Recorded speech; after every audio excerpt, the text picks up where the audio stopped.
হয় নমস্কাৰ আজি পবিত্ৰ শিক্ষক দিৱস এই শিক্ষক দিৱসৰ দিনাখন এটা সময়ত আমি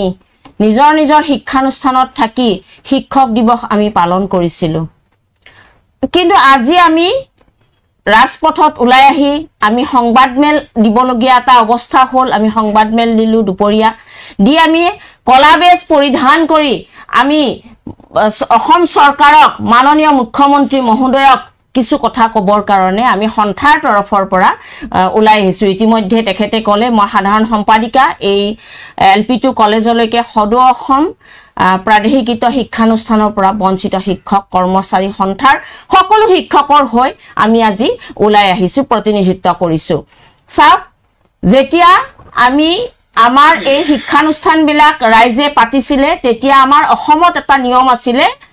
ৰাইজে শিক্ষানুষ্ঠানবিলাক পাতে আৰু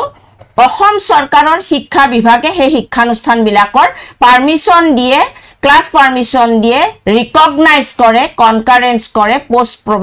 পোষ্ট এপ্ৰুভেল কৰে তাৰে পিছতহে প্ৰভিন্সিয়েলাইজ কৰে আৰু সেই নিয়ম মতে 2013 চনলৈকে চলি আছিল কিন্তু 2013 চনত কিছু শিক্ষক আমাৰ বাদ পৰিছিল আৰু তেতিয়া আমাৰ শিক্ষামন্ত্ৰী আছিল মাননীয় বৰ্তমানৰ মুখ্যমন্ত্ৰী হিমন্ত বিশ্ব শৰ্মা দেৱ আৰু হিমন্ত বিশ্ব শৰ্মা দেৱে তেতিয়া কৈছিল এই শিক্ষকসকলক পুনৰাই তেওঁলোকক এপইন্টমেন্ট দিয়া হ'ব বা নিযুক্তি দিয়া হ'ব ঠিক সেইদৰে তেওঁ যেতিয়া দল হলাই বিজেপিত আহিলে তেতিয়া 2016 চনৰ প্ৰতিখন নিৰ্বাচনী সভাত তেওঁ কৈছিল যে 45 দিনৰ ভিতৰত যিমান ভেঞ্চাৰ স্কুল আছে সকলো ভেঞ্চাৰ স্কুলৰ শিক্ষকসকলক নিযুক্তি দিয়া হ'ব বা ভেঞ্চাৰ স্কুলবিলাক প্ৰভিন্সিয়েলাইজ কৰা হ'ব আমি তেওঁৰ কথাত পতিয়ন গৈ আমি বিজেপি চৰকাৰক আদৰি হাদৰি আনি আমি গাদিত বহুৱালো কিন্তু 2017 চনত তেওঁলোকে এনেকুৱা এখন আইন আনিলে যিখন আইনক আজি আমি শিক্ষক হত্যাকাৰী আইন বুলি অভিহিত কৰিছো হে আইনখনত কিছুমান সৰু সৰু ধাৰা উপধাৰা দিলে যিবোৰ ধাৰা উপধাৰাৰ কাৰণে আজি আমি বছৰৰ পিছত বছৰ ধৰি আমি ৰাজপথত আন্দোলন কৰিবলগীয়া হৈছে বহুত শিক্ষকে আত্মহত্যা কৰিবলগীয়া হৈছে কমলপুৰ সমষ্টিত আত্মহত্যা কৰিছে শিক্ষামন্ত্ৰী মহোদয়ৰ ধেমাজিত আত্মহত্যা কৰিছে গোলাঘাটত আত্মহত্যা কৰিছে এইবোৰ মানে ঢেৰ শিক্ষকে আত্মহত্যা কৰিছে বহুত শিক্ষকে চিকিৎসাৰ উন্নত চিকিৎসাৰ অভাৱত মৃত্যুমুখত পৰিবলগীয়া অৱস্থা এটা হৈছে কিন্তু আমাৰ মাননীয় মুখ্যমন্ত্ৰী মহোদয়ে এইবোৰলৈ তেওঁৰ চকু নাই তেওঁ এতিয়া সংবাদ মাধ্যমত আমাৰ আন্দোলনৰ ওপৰত আন্দোলন দেখি তেওঁ এখন নতুনকৈ প্ৰাদেশিকৰণ আইন আনিব বুলি আমি গম পাই আছো তেওঁ সংবাদ মাধ্যমৰ যোগেদি এইবোৰ কথা তেওঁ জনাই আছে সেই মৰ্মে আমি যোৱাকালি মাননীয় শিক্ষামন্ত্ৰী মহোদয়ৰ আমি ওচৰত গলো গৈ আমি মাননীয় শিক্ষামন্ত্ৰী মহোদয়ক আমি সুধিলো আৰু আমাৰ শিক্ষা বিভাগৰ উচ্চ পদস্থ বিষয়াৰ ওচৰত গৈ আমি সুধিলো যে আমাৰ 2013 আৰু 2021 চনত যিখিনি প্ৰাদেশিকৃত শিক্ষানুষ্ঠানৰ পৰা বঞ্চিত হ'ল যিখিনি ৰিকগনাইজ হোৱা টিচাৰ যিখিনি কনকাৰেন্স হোৱা টিচাৰ যিখিনি 2006 চনৰ আগত প্ৰতিষ্ঠা হোৱা শিক্ষানুষ্ঠান যিখিনি শিক্ষকে 10 বছৰৰ অধিক কাল শিক্ষকতা কৰিলে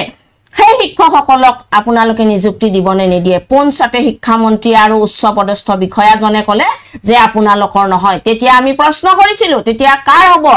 তেতিয়া তেওঁলোকে কলে কিছু সংখ্যক মানে ৰৈ যোৱা ভেঞ্চাৰ স্কুলৰ হ'ব গতিকে এই বৈষম্য নীতি আজি আপোনালোকৰ চেনেলৰ যোগেদি মাননীয় মুখ্যমন্ত্ৰী মহোদয় কবলৈ বিচাৰিছো এই বৈষম্য নীতি আমাৰ লগত নচলিব আমি ৰাজপথত ওলাই আহিম আজি আপুনি মন্ত্ৰী পত্নীয়ে কি খাব বিধায়কৰ পত্নীয়ে বিধায়কৰ পদটো যোৱাৰ পিছত কি খাব মন্ত্ৰীত্ব যোৱাৰ পিছত মন্ত্ৰীজনে কেনেকৈ চলিব সেইটো কথা আপুনি চিন্তা কৰিছে কিন্তু শিক্ষক সমাজৰ মেৰুদণ্ড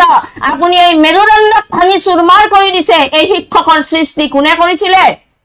ৰিকগনাইজ কোনে কৰিছিলে কনকাৰেন্স কোনে কৰিছিলে আপুনি কৰিছিলে হিমন্ত বিশ্ব শৰ্মা দেৱ গতিকে আপুনি আমাক ন্যায় নিদিয়াকৈ কতো আপুনি পলাই যাব নোৱাৰে আপুনি যতেই নাথাকক আমি বিচাৰি উলিয়াম আপুনি যতেই নাথাকক আমি আন্দোলন কৰি হলেও আমি আমাৰ ন্যায় আনিমে আজৰি আপুনি আমাক ন্যায় দিব লাগিব